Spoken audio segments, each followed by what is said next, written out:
கிருஷ்ணர் குரு. நல்லா தெரிஞ்சுக்கோங்க குழந்தைகளை, ஆசிரியர்களிடத்தில் உங்களை 100% உங்கள் புத்தியை ஒப்படையும். ஆசிரியர்களுக்கு நான் சொல்லுகிறேன், உங்கள் அறிவை அவர்களுக்கு தந்து விடாதீர்கள், அவர்கள் அறிவை அவர்களுக்கு அறிமுகம் செய்யும். அதுதான் நம் வேலை, அவர்கள் புத்தியை அவர்களுக்கு அறிமுகம் செய்வது. இதோ நான் சொல்லுகிறேன் பாருங்க.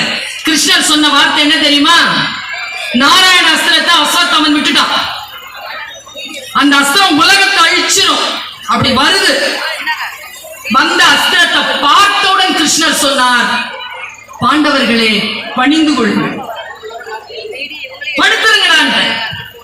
கீழே அப்படியே படுத்துக்கிட்டாங்க. படையும் படுத்துருச்சு, தானும் அப்படியே படுத்துட்டார். அஸ்திரம் வந்துச்சு, எல்லாரையும் பார்த்தது, யாரை எதிர்க்கிறதுக்கு இல்ல, திரும்பி போயிடுச்சு. நான் இந்த குருவை வியக்கிறேன். பணிவை ஒரு உலகத்தை அழிக்கக்கூடிய ஒரு அஸ்திரத்துக்கு எதிராக ஆயுதமாக பயன்படுத்த முடியும் என்றால் முடியும் என்று சொல்கிறது மகாபாரதம். பணிவோடு இருந்தால். இப்ப கொரோனா வந்துச்சு, ஒழுங்கா வீட்டுக்குள்ள பயந்திருந்தோமா இல்லையா? பயந்திருந்தவங்க எல்லாம் பொழிச்சுமா இல்லையா? அது என்ன கொரோனான்னு நான் பார்த்து வெளில போனவங்க செத்தானா இல்லையா? கொரோனா சின்னதுதான், ஆனால் அதன் வீரியத்தை புரிந்து கொண்டு யார் பணிந்து கொண்டார்களோ அவர்கள் ஜெயித்து விட்டார். பிள்ளைகளுக்கு ஜெயிப்பது என்னன்னு கற்றுக் கொடுங்க. பெரியவர்களை அவமானப்படுத்துவது அவர்களை கொலை செய்வதற்கு சமம் என்று சொல்லிக் கொடுங்க. மற்றவர்களுக்கு முன்னால் தன்னை தானே புகழ்ந்துரைத்துக் கொள்வது தற்கொலை செய்து கொள்வதற்கு சமம் என்று சொல்லிக் கொடுங்க. நிறைவடையும் வரை மறைவாக இருப்பது எப்படி என்பதனை பிள்ளைகளுக்கு கற்றுக் கொடுங்க. என் பிள்ளைகளே, நீங்கள் வாழ்க்கையில் மிக உயரமான இடத்திற்கு வர வேண்டும் என்று நான் விருப்பப்படுகிறேன். அந்த விருப்பத்திற்காக சொல்லுகிறேன், இந்த எத்தனை பிள்ளைகளுக்கு ஜெயிக்கணும்னு ஆசை? இப்ப சொல்லி கொடுத்துட்டு போயிருவேன். யார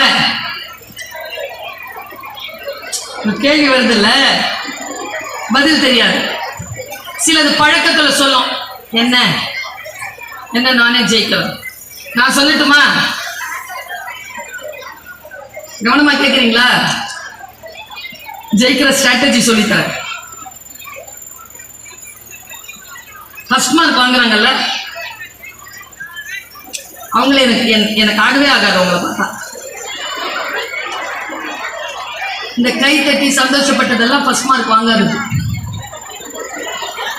சரியா? ஏன் ஆவாது தெரியுமா? இந்த 8ஆம் கிளாஸ்ல இருந்து ஆவாதுங்க எனக்கு அதுங்களை பார்த்தா. என்ன மேடம் ஃபர்ஸ்ட் மார்க் வாங்குறவங்களை போய்